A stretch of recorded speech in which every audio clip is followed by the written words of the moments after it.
development of the telegraph.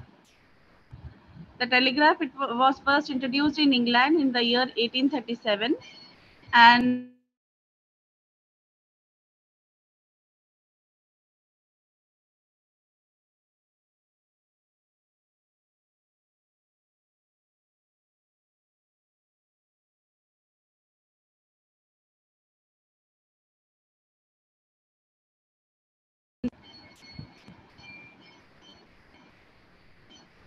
then 10 years after its introduction of telegraph in the United States, and most European nations had established their own telegraph networks by that time.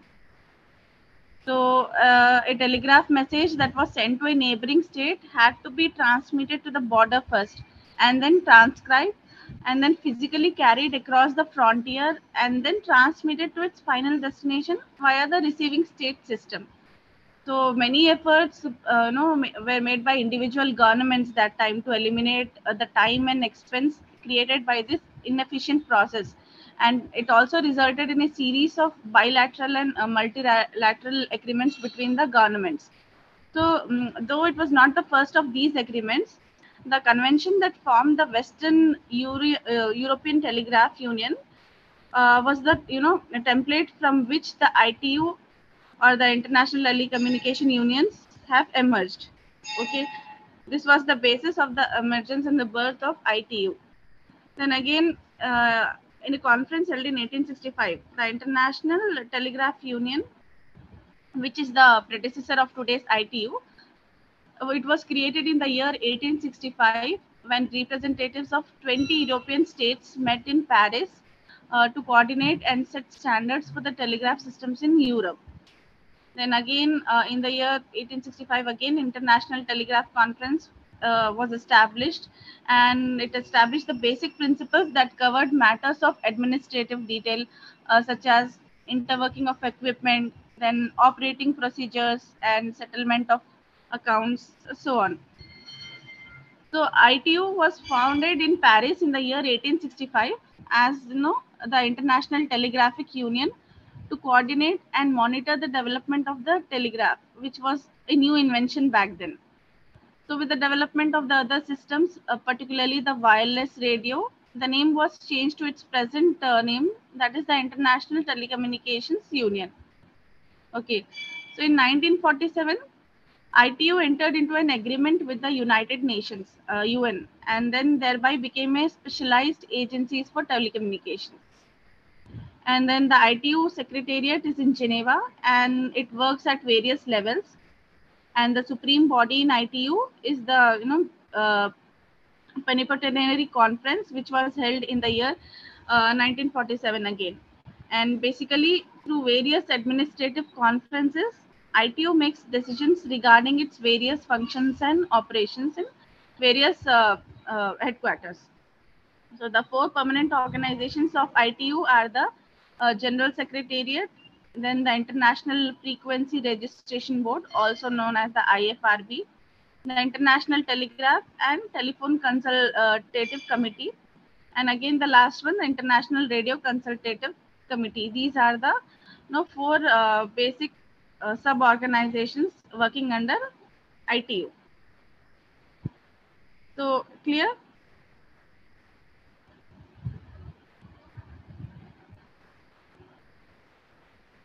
Then again, we'll come to another organization, that is IPI. Okay. Any doubts in ITU? IPI is now International Press Institute. Okay.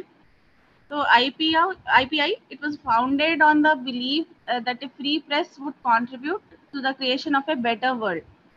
So the idea for such an organization evolved, in the aftermath of the Second World War, when the extreme press manipulations for propaganda purposes was still fresh in the memory of many people, and it was also lowering journalistic standards and the profession as a whole.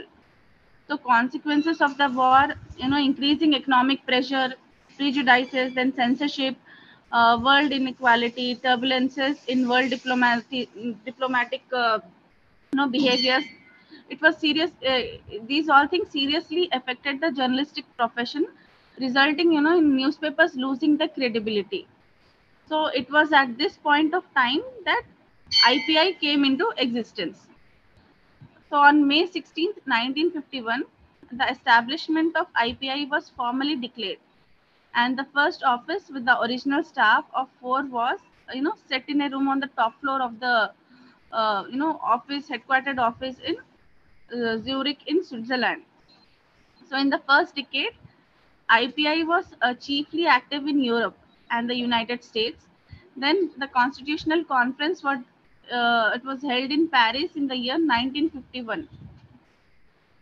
And again in 2000, the Southeast Europe Media Organization, that is also known as SEMO, SEEMO, was founded was founded as an affiliate organization of IPI. So as an umbrella organization, SEMO protects and furthers freedom of the press and works towards improving the standards and practices of journalism in the Southeast Asian region. It's providing a platform for debates on relevant regional media issues. Okay.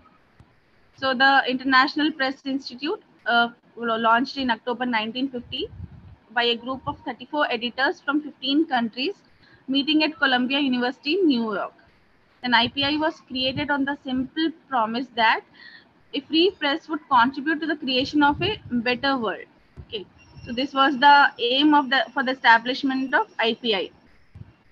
So it's a global organization dedicated to the promotion and protection of press freedom and the improvement of journalism practices. Okay, the IPI has members in over 120 countries now, and IPI enjoys consultative status with the UN, UNESCO, and the Council of Europe, and other such organizations. And the headquarters of IPI is in Austria, Vienna. Okay, so IPI monitors press freedom around the world and responds to threats and attacks on journalists and media outlets, by sending protest letters to governments and intergovernmental organizations. So these threats are often brought to IPI's attention by its members, many of whom experience such difficulties firsthand while carrying out that profession. So this is the sole aim of IPI. Any doubts here?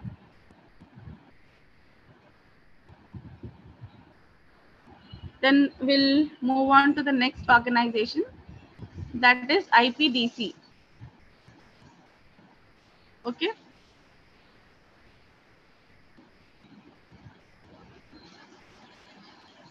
Any doubts?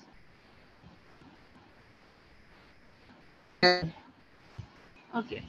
See, first before understanding what is IPDC, first let us understand what is the concept of development communication.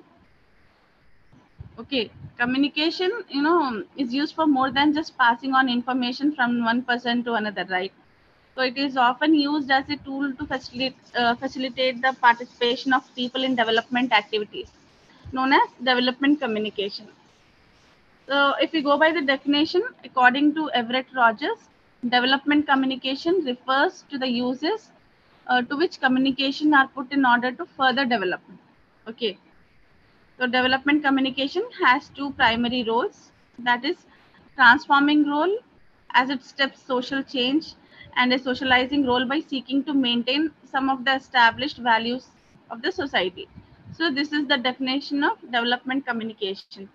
So right from its inception, development communication has been pursued by all kinds of media, both traditional media and new media. Okay. Then when coming back to IPDC, that is the International Program for the Development of Communication. It was created by UNESCO in the year 1980. Okay, the aim was to increase cooperation and assistance for the development of communication infrastructures and to reduce the gap between countries in the communication field. Okay. So the program emerged from debates within UNESCO about a new world communication and information order, as we discussed in the earlier classes, and also the reflections on the importance of communications media as tools for development. Okay. See, the information divide is still very much a part of today's world, and there are indications that the digital divide will continue to widen, creating further developmental imbalances in the world, right? So media here plays a very important role in development communication, to circulation of knowledge, providing forum for discussions of issues, okay, then to teach ideas or skills for a better life, and create a base of consensus for stability of the state. Okay, so this is where the media steps in to play a vital role in the overall development through the communication process. Okay, there is a slogan, right? The slogan "Media shall lead to the development" still shines through in talks, reports of activities in IPDC. So this is the main slogan of IPDC, right? Media shall lead to development. There is a hope, a hope rekindling every activities related to IPDC, that media shall lead to overall development of the nations. So what is IPDC? The IPDC is the only multilateral forum in the UN system designed to mobilize the international community to discuss and promote media development in developing countries. Okay. So the program not only provides support for media projects, but also seek an accord to secure a healthy environment for the growth of free and pluralistic media in developing countries. So IPDC aims to demonstrate that media can play a crucial role in empowering vulnerable and marginalized groups, right? Because media can reach millions of people. So it has the capacity, and it plays a crucial role in the overall development and empowerment of marginalized groups. So this can best be achieved, if media support and media capacity development is directed in a way that enables the media to better respond and to reflect the information and communication needs of all these groups. Okay. So this kind of media support can be called communication for empowerment, right? So the communication sector is a central element of development programs in general, as you all know. But of particular importance is the role of media here, where in informing people of their rights, exposing abuse of power, or enhancing transparency and democracy. So IPDC was created to improve the development of communication infrastructures, and to reduce the gap between the north and the south in the area of communication media. So this is the sole aim of creation of IPDC. So if we go by the organizational structure of IPDC, it's a the Intergovernmental Council, also called as the also known as the Intergovernmental Council. It is composed of 39 member states, which is elected by again UNESCO's General Conference, based on the desire to ensure equitable geographical distribution and appropriate rotation. Because whenever they meet in their conferences, they select these member countries based on their geographical distribution, and also equal chance will be fair chance will be given in the selection process. That is the appropriate rotation of these countries. So the council prepares and oversees the implementation of IPDC policy. They discuss about their policies, and then it also evaluates and approves the financing of projects submitted to the program. And the council meets in ordinary sessions in Paris every year, once a year. Okay, so this is all about IPDC. Any doubts here? Then coming to WTO, that is, it's very famous, known as World Trade Organization. It's an international organization established to supervise and liberalize world trade, right? So the WTO, or the World Trade Organization, is the successor to the General Agreement on Tariffs and Trade, that was earlier known as GATT.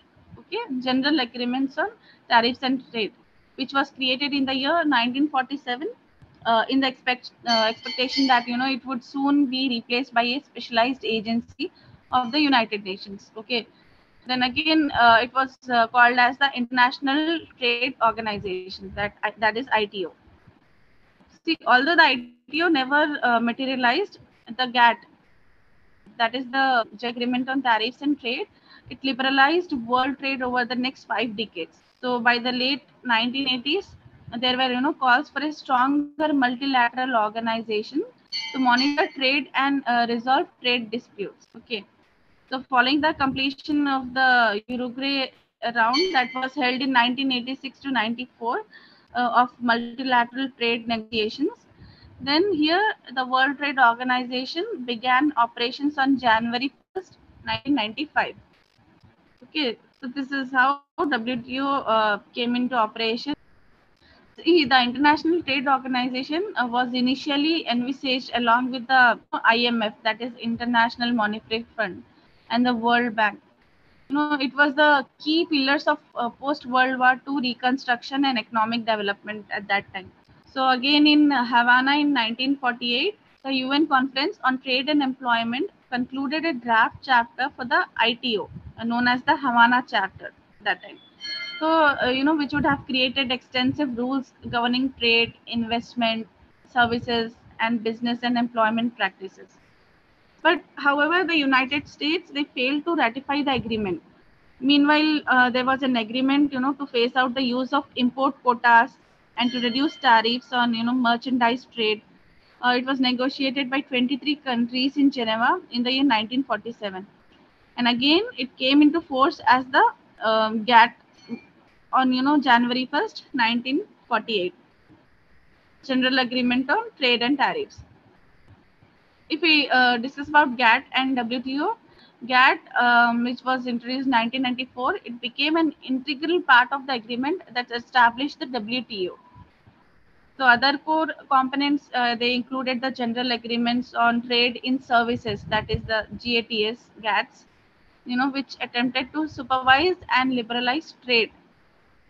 Then the Agreement on Trade related aspects of intellectual property rights, then which sought to improve protection of intellectual property across the borders of all these nations. Then the understanding on rules and procedures, governing the settlement of disputes, which established rules for resolving conflicts between members. Again, the trade policy review mechanism was documented, and then it included the national trade policies and assessed their conformity with WTO rules, whether they are confining by the rules asserted by the World Trade Organization. Again, in April 1994, following their ratification, the contracting parties, to the GATT treaty became charter members of the World Trade Organization. So by the early 21st century, the World Trade Organization had more than 140 members. So WTO is the only international organization dealing with the global rules of trade between nations, and it sets the rules for the global trading system and resolves disputes between its member nations. Okay. So WTO also covers trade in services such as telecommunication and banking and other issues such as intellectual rights as well. So many recent rulings by the World Trade Organization have been aimed at removing non-tariff barriers, in particular health and environmental standards on imports, claiming that these represent unfair trade barriers. So they wanted to remove these non-tariff barriers as part of their policy. And when coming to the objectives and operation of WTO, World Trade Organization has 6 key objectives. Okay, so the objectives are to set and enforce rules for international trade. Second objective is to provide a forum for negotiating and monitoring further trade liberalizations. Third objective is to resolve trade disputes among nations. Okay, then fourth is to increase the transparency of decision making processes, so that there is a transparency and neutrality and whatever policy and decision making at an international level. Then again, fifth objective is to cooperate with other major international economic institutions which are involved in global economic management. And the last objective is to help developing countries benefit fully from the global trading system which is existing. So the GATT, or the General Agreement on Trade and Tariff, it focused almost exclusively on goods, though much of agriculture and textiles were excluded. So the World Trade Organization encompasses all goods, services, and intellectual property, as well as some investment policies. So these are the objectives and the operations for WTO. Okay. Then there is another organization which is known as SARC in Asian regionalism. Okay. SARC and SAFMA.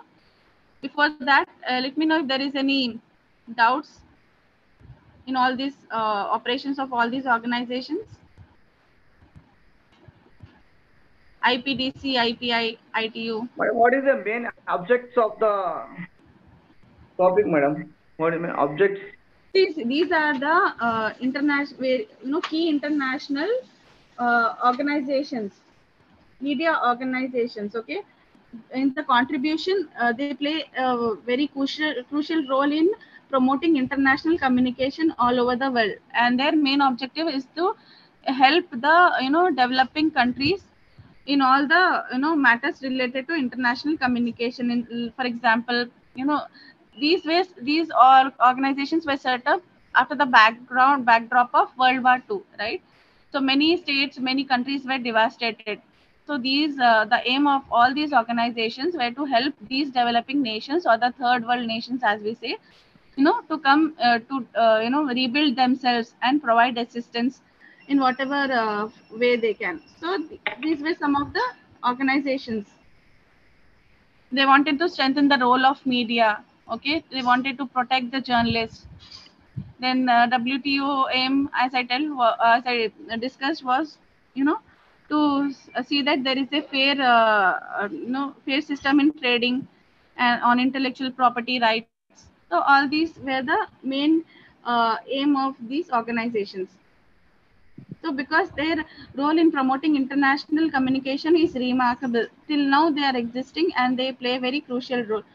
Because after the development of telecommunications, the technology, the role played by these organizations have advanced to a long extent, because there is convergence of technologies now, and it brought about phenomenal changes in the international communication. So these organizations play a very crucial role in the overall development of the international communication.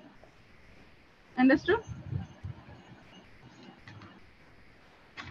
Madam, excuse me. Yes. Hello. Which type of the international communications? The type of the international communications, madam? It's a trade. It's a Yeah. See, it's for interregional cooperation, it's for trade, and then telecommunication union, it's for the development, of the dissemination process. As I told, after the war, invention of telegraph. Yeah. diplomatic and the war situations, another also. Yeah. So, see, various organizations have various roles and various objectives, right? So, Okay. for example, WTO deals with the trading aspects of WTO goods means the and World Trade services, Organization, ma'am. regulations. Yeah. The WTO, World Trade Organization. Yes. It's a full form of WTO. Yeah. World Trade Organization. Okay. So, see, World Trade Organization aim is to check that there is a fair, balance between the trading of goods and services, then the protection of intellectual property rights. So there is a balance, distribution. So they create a policy. They see to it that there is a equal, what equal policy maintained in trading aspects of all the countries. So all these things are their objectives, right? Every organizations have their objectives, different kind of objectives and roles. Okay, they want, WTO want to enforce rules for international trade, and also monitor for the trade liberalization. Okay, and also they play a major role in resolving disputes among the member nations, right? If there is a dispute, these organizations come into action to resolve any disputes, and they frame some policies, and they set a rules and guidelines for all the existing member nations to follow. So these are their objectives and aims. Okay, so that there is a transparency in the system. Okay, clear?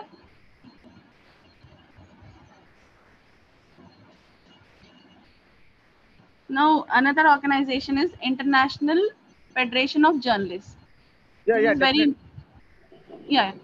So IFJ, which is also known as IFJ. So Yes. it is, the What is the IF? international, yeah. Hello? What is Hello? IFJ? Yes. It's an organization. IFJ stands for International Federation of Journalists. It's the world's largest organizations of journalists. Okay, International Federation of Journalists. It's an international organization and it's the world's largest organization of journalists. It was, first established in the year 1926, and again it was relaunched in the year 1946, and again in its present form in the year 1952. Okay, so they were revamped and again they were relaunched. This organization is, world's largest and uh, we can say a very old organization for journalists. So today the federation, they represents around, so they have a presence worldwide in more than 100 countries, and the main office is located in Brussels, that is in Belgium, and its official languages are English, French, and Spanish.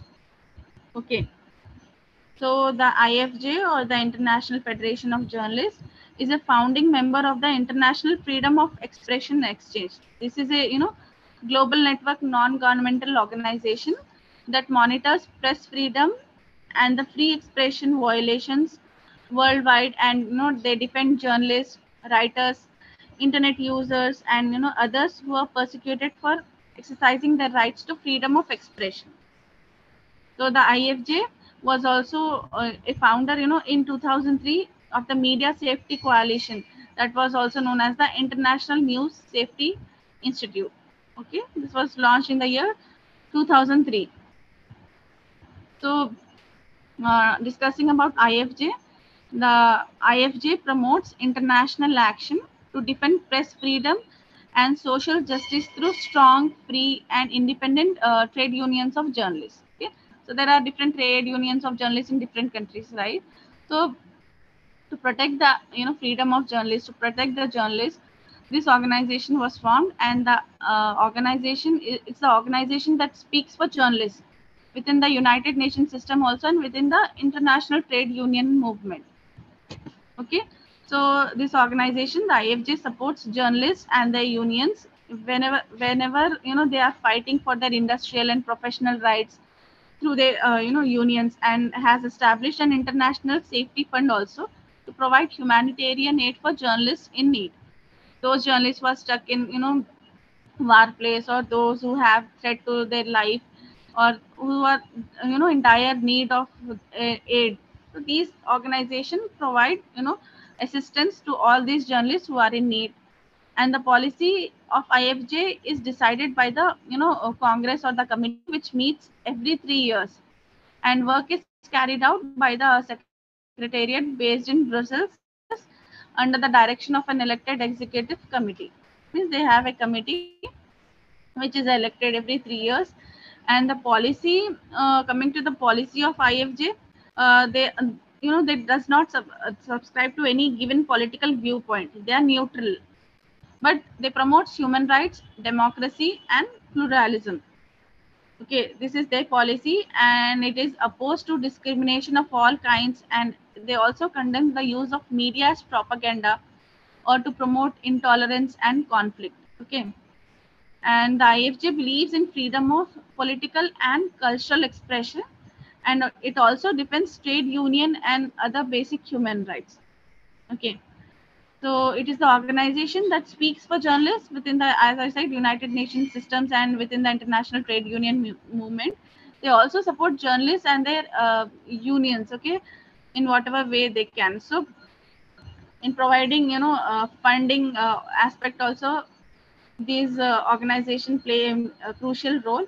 With, the sole aim is to protect and strengthen the rights and freedom of journalists. It is also, dedicated to working for solidarity or social justice, then labor rights, globalization, democracy, human rights, and fighting poverty and corruption as well. Okay, apart from protecting the rights of journalists, they are also involved in all these activities. Okay, so they have their regional groups also. For example, they have a group in Latin America for journalists, then the European Federation of Journalists, that is EFJ. They also organize the labor rights expert, group, and also authors' right expert group, that is again subdivided into various categories. That these are regional groups working under IFJ.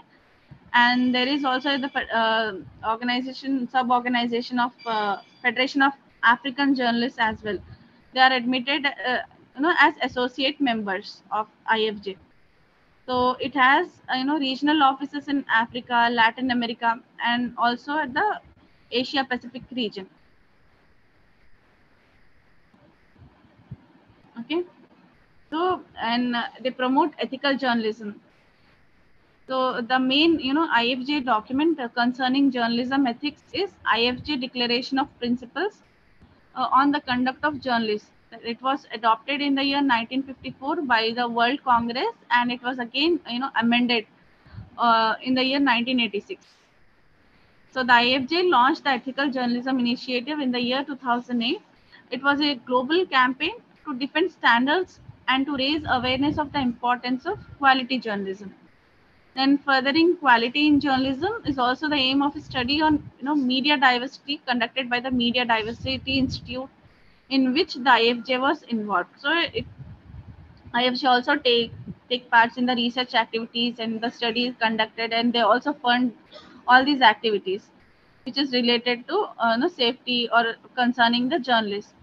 And the studies are also funded by IFJ. They play a most significant and innovative role, and they also provide, equipments or whatever infrastructure are required for the research to combat, discrimination, and also to promote diversity. So this is the main aim of IFJ. Clear?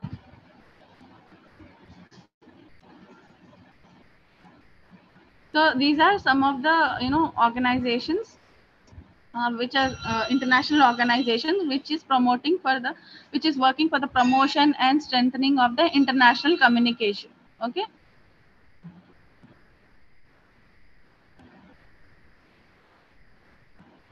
Any doubts? I think you all know about IMF, International Monetary Fund.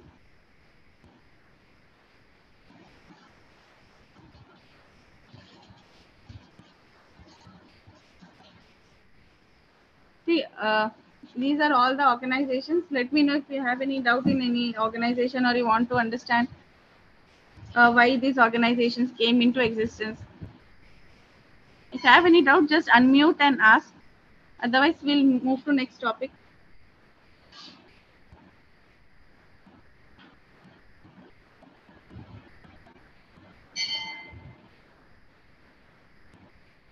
Ma'am, let me again, I will repeat again the 2.4 minutes.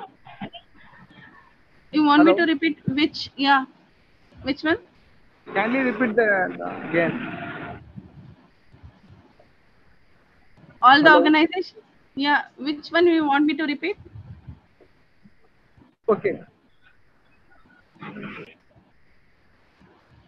WTO, which, or IFJ? IFJ, madam, IFJ. IFJ. Okay. Yes, IFJ. See, International Federation of Journalists. This is, world's largest organization formed for the protection of journalists and their rights for freedom of, press.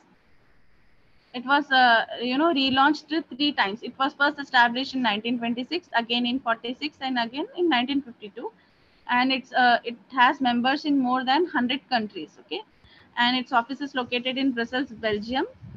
And the main aim is to protect, the international freedom of expression of journalists, to protect the journalists. Okay, and it promotes international action to defend press freedom, and also for it also fights for social justice through strong and free independent, you know they have trade union of journalists in all the member countries.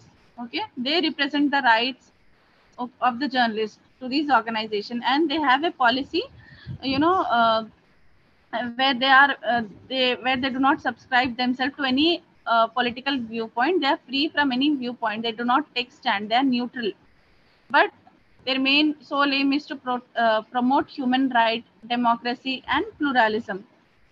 And they are opposed to discrimination of all kinds. Okay, and condemn the use of media as propaganda. They do not entertain using people using media as means of propaganda. Okay, so they promote intolerance and conflict. If any conflict arise also, then they play a major role in the development in the research activities. They provide funding, and if any journalist is in need of any help or assistance, they provide assistance, funding, monetary relief, etc. So all these are the activities of IFJ to protect the journalists, for the protection of journalists worldwide. Okay, as it's an international organization.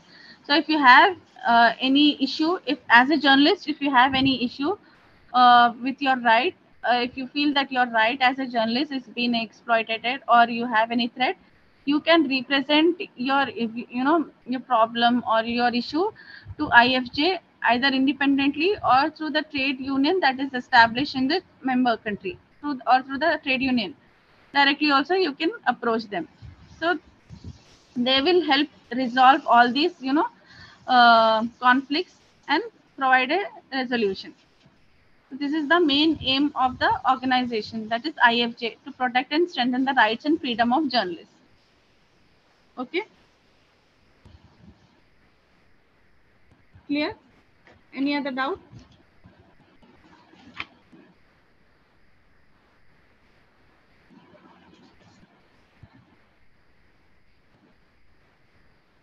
Any other organization?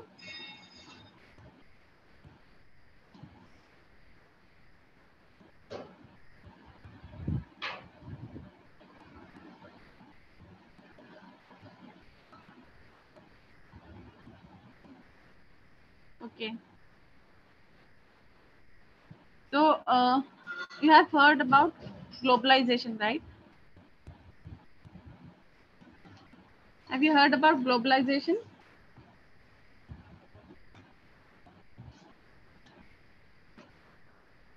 Anyone, can we say what is globalization? Hello. Yes. Madam, what is the globalization? That's what I'm asking. Like, what do you understand by globalization? I'll tell you, but let me know, what do you understand by the term globalization? Yes, ma'am.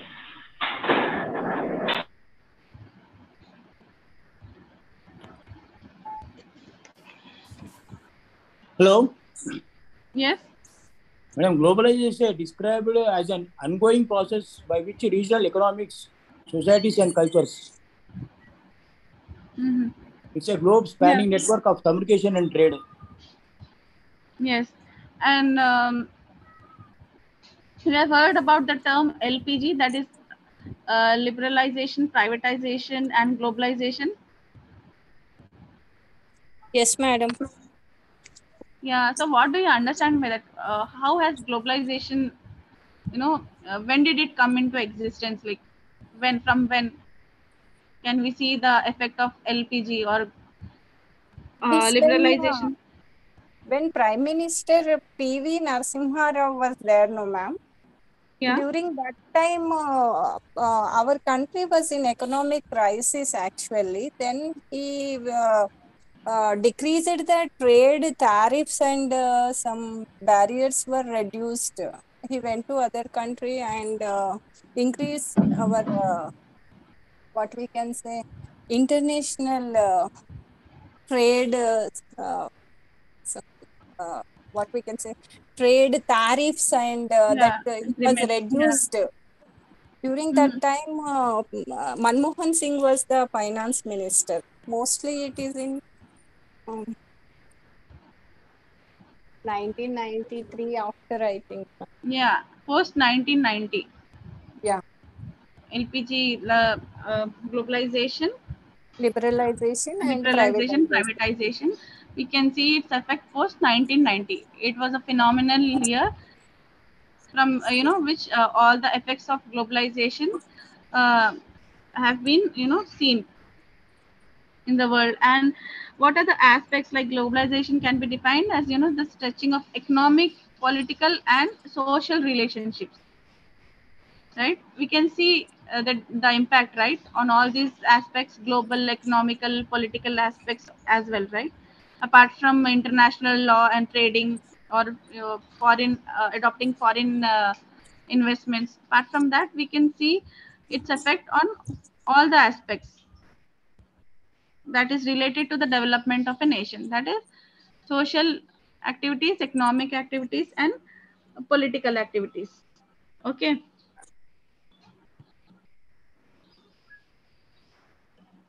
So globalization is a multidimensional concept, we can say, right? It has Madam, political. I Yes. think globalization is at that time foreign companies brought in highly advanced technology Yeah. which helped Indian technology advance in globalization. Yes, true. Post 1990 all these changes were seen, right? Okay, yes, ma'am. Before 1990 there was not much of advancement, right? Both in technological advancement also we can see after 1990s. It has political, economic and cultural manifestations after 1990. We can see impact, right? Foreign We have foreign direct investments, FDIs also. See, the key characteristics of globalization have been the first, the liberalization of international trade, then again the expansion of FDI, that is the foreign direct investment, and again the emergence of massive cross border financial flows, right? I told you we have IMF, that is international IMF, World Bank, International Monetary Fund. They provide financial assistance to the developing countries, that is they provide some kind of loan, right? Financial assistance to cross border countries. So these all these things resulted in increased competition in global markets, right? So it is globalization, it is also widely acknowledged, and this has come about through the combined effect of two underlying factors.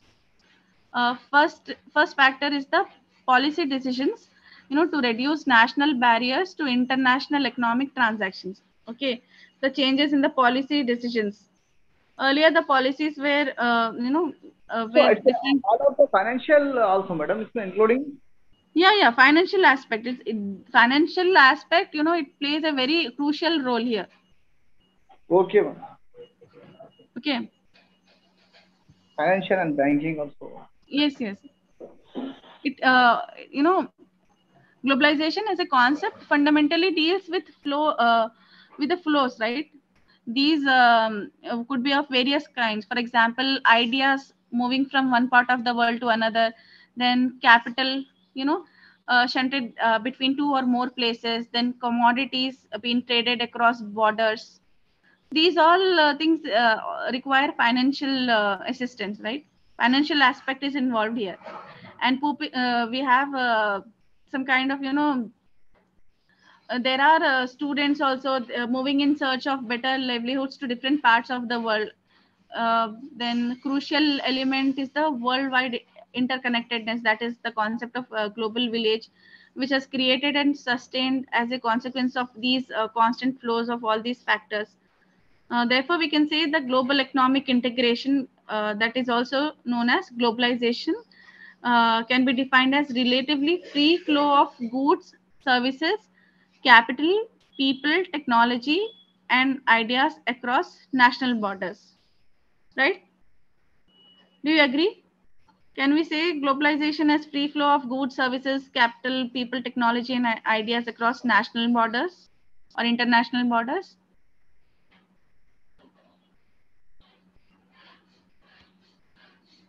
See, as I told you, policy decisions played a very crucial factor to reduce national barriers to international economic transactions, and again the impact of new technologies, new media technologies, especially in the sphere of information and communications. Okay, so while globalization is not caused by any single factor, it is the technology that remains a crucial element here. It is constant. The uh, what we can say, the advancement of technologies play a very crucial element.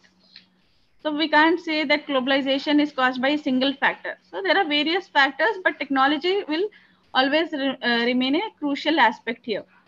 So there is no doubt that the invention of the telegraph, as we said, the telephone and the microchip in the more recent times, they have play a very vital role in revolutionizing communication between different parts of the world. Right. So globalization refers to the growing interdependence between different peoples, regions, and countries in the world as social and economic relationships come to stretch worldwide, right? See, people have various needs. There are so many exports, imports. People depend on other countries for their exports, right? Then there are students who want to study further and they plan, to visit different country for their studies. All these things play a vital role, and they, they bring the world closer, as I discussed earlier, the concept of global village. See, although economic forces are an integral part of globalization, it would be wrong to suggest that they alone produce it, right? So it has been driven forward about all the development of information and technologies, communication technologies that have intensified the speed and scope of interaction between people all over the world. Okay. See, the economic, if we come to the economic policy of liberalization, here globalization involves a stretching of social and economic relationships throughout the world, as I said. So this stretching is pushed by certain economic policies. Okay, so very broadly, this process in India is termed as liberalization. Okay, so liberalization refers to a range of policy decisions that the Indian states took since 1991 to open up the Indian economy to the world markets. Right, from 1991, Indian markets were open to the world economy for trading. So liberalization of the economy meant that the steady removal of the rules that regulated Indian trade and finance regulations. So these measures are also described as economic reforms, right? The changes in the policy decisions of the country, right? This can be termed as liberalization.